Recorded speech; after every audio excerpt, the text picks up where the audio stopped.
Ok, avant de dire quoi que ce soit, une question. Comment on fait pour filmer ce qu'on peut pas voir? Je veux dire, si je veux filmer une forêt, je vais dans une forêt. Si je veux filmer une ville, je vais dans une ville. Si je veux filmer un désert, je vais dans un désert. Si je veux filmer un dîner de famille, j'appelle mes acteurs, je les fous autour d'une table, j'allume la caméra et je filme. Si je suis cinéaste, j'en profite pour faire de la mise en scène et créer de belles images. Je filme la forêt comme ça, la ville comme ça, le désert comme ça, et le dîner de famille comme ça. C'est justement le taf du réalisateur et même de l'artiste de trouver la meilleure manière d'exprimer par leur art des choses qui ne peuvent pas exister physiquement, mais qui existent quand même. Mais je vous repose la question, comment on fait pour filmer ce qu'on peut pas voir? Comment je filme l'amour, la trahison, le désespoir, la vie, la mort, l'infini, la conscience, ou même comment je filme l'âme?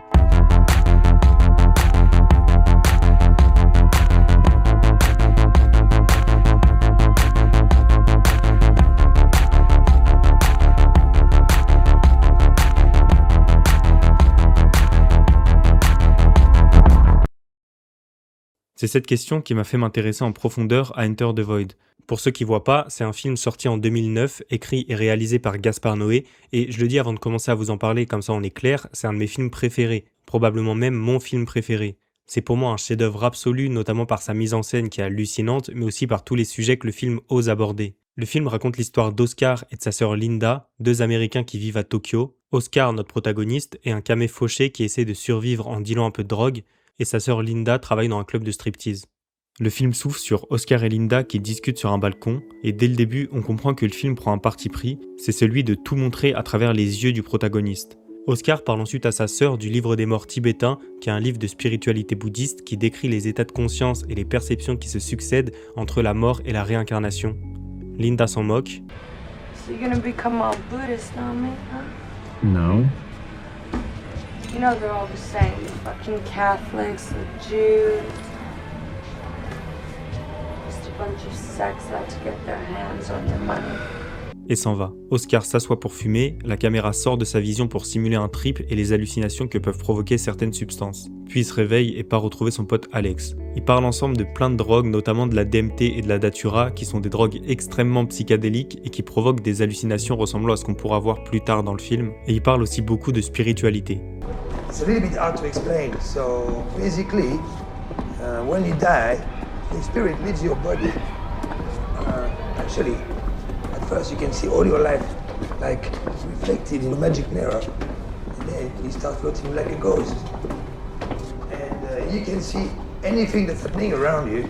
You can hear everything, but you can't communicate with the world of the living. And then you see these lights, all these different lights of all different colors. These lights are the doors that pull you into higher planes of existence. But most people, they actually like this world so much that they don't want to be taken away.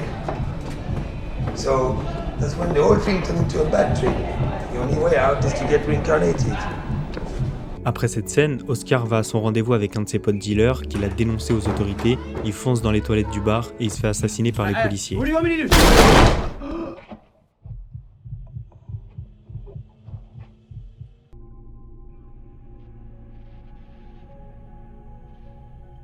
La caméra s'élève, on voit son corps mort et on comprend qu'on regarde toujours le film à travers la vision d'Oscar, mais plus à travers son corps physique.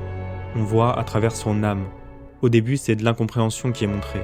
La caméra tourne autour du corps, puis elle se met à explorer les environs. On entend les cris, on voit les pleurs.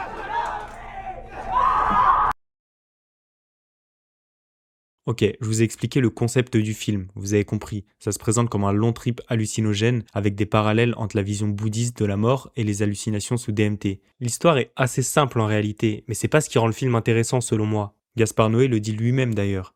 Il a mis une trame compréhensible parce qu'à ce moment-là, c'était son film le plus cher et qu'il pouvait pas faire son film bizarre et incompréhensible avec autant d'argent en jeu. Parce qu'il y avait beaucoup d'argent en jeu, il y a comme une progression narrative qui vient vraiment de formes cinématographiques qui ne sont pas le film expérimental. Non, qui sont presque le mélodrame. Ouais. Dans son film, Gaspard Noé utilise la caméra comme les yeux du protagoniste. Elle est sa perception, qui lui est propre et qui peut ne pas refléter totalement le réel. Et c'est pas seulement la caméra d'ailleurs, tous les autres éléments de mise en scène servent à cette impression de subjectivité. La lumière, par exemple.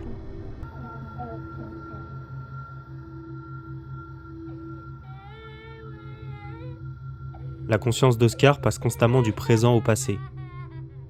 L'une des premières scènes qu'on voit de son enfance nous montre d'ailleurs son plus gros traumatisme, la mort de ses parents dans un accident de voiture quand il était enfant, et regardez bien les lumières.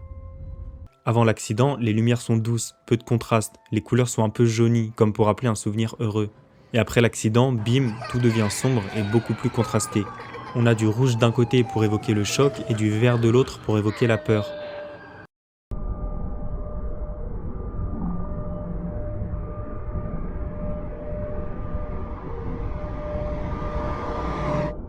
Comme autre élément de mise en scène extrêmement important, faut aussi bien sûr que je vous parle du son.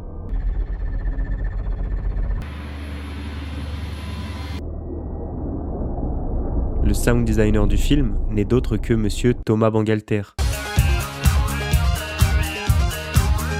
Bon, en vrai, c'est un peu plus compliqué que ça. Gaspard Noé lui a demandé de travailler sur le film, mais il était trop occupé à ce moment-là, donc il lui a juste filé quelques arrangements de son et d'ambiance que Gaspard Noé a ensuite compilés et utilisés en post-prod pour donner son ambiance sonore au film. Mais ce qu'en a fait Noé sert selon moi parfaitement la mise en scène de son film. Comme pour la caméra subjective ou pour la lumière, le but était de simuler un état de conscience. Qu'est-ce qu'un personnage mort et qui voit sa vie défiler devant ses yeux entend ? Quand Oscar est encore vivant, le son suit sa perception humaine. On comprend les dialogues, on entend clairement les bruits ambiants de la ville. Anyway, oh man, we got a corpse. Mais quand il meurt, le son est étouffé. Ça permet de mettre Oscar en dehors de la scène. Il n'est plus là physiquement, il est juste spectateur. Le son devient aussi délocalisé, on ne sait plus qu'est-ce qui vient d'où. Et puis en plus de ça, Noé met en place une ambiance sonore quasi constante pendant tout le film. Quand Oscar est vivant, c'est les bruits de Tokyo, mais quand il meurt, c'est surtout des fréquences soit très graves, peut-être pour simuler la déconnexion du réel, mais aussi parfois des fréquences très aiguës.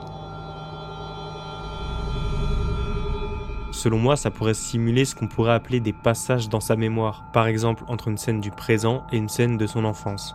Noé se sert de la lumière et du son comme de ce qui compose la conscience, et ça lui permet d'exprimer tous les ressentis de son personnage. Ce que je veux dire par là, c'est que tous les éléments de mise en scène du film permettent de simuler ce que serait l'âme selon Gaspard Noé. Dans mon exemple, la lumière est le reflet de ce que ressent l'âme d'Oscar durant tout le film. Et c'est extrêmement malin de montrer ça comme ça, parce que, à part la spiritualité, le film évoque énormément d'autres sujets. Le concept du gars qui meurt et qui voit toute sa vie défiler à travers ses souvenirs, ça permet de traiter de plein de sujets hyper importants. Par exemple, le traumatisme avec la mort de ses parents, qui est un élément central de l'histoire, comme pour montrer qu'un traumatisme vécu pendant l'enfance peut marquer à vie. Ce lien fraternel qui est parfois montré comme toxique, comme une dépendance émotionnelle qui peut devenir destructrice. Évidemment, la drogue comme un moyen de fuir ce monde et trouver refuge dans des mondes imaginaires. Même la ville de Tokyo, qui est la pure démonstration de la chute de l'Occident et de la perversion du capitalisme. Tout ce que je viens de vous raconter sur la vie, la mort, la spiritualité, l'âme, et sur la mise en scène de Gaspard Noé, sa caméra, ses lumières, ses effets sonores, tout ça atteint son point culminant à la fin du film. Après avoir dû se confronter à ses peurs, ses angoisses et ses obsessions les plus profondes, après avoir tout vu, tout ressenti, après avoir fait le bilan de sa vie, le voyage prend fin. Comme décrit dans le livre des morts tibétains, l'âme d'Oscar cherche la future vie qui lui conviendra le mieux. Une fois trouvé, il entre.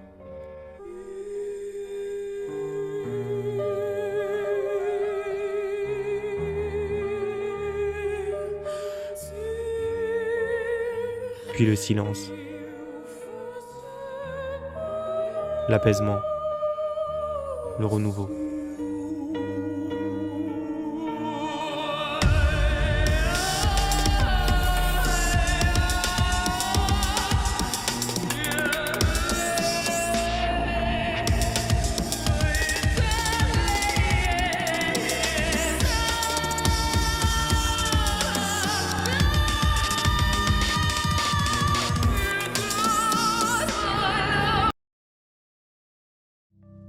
C'est comme ça que finit Enter the Void.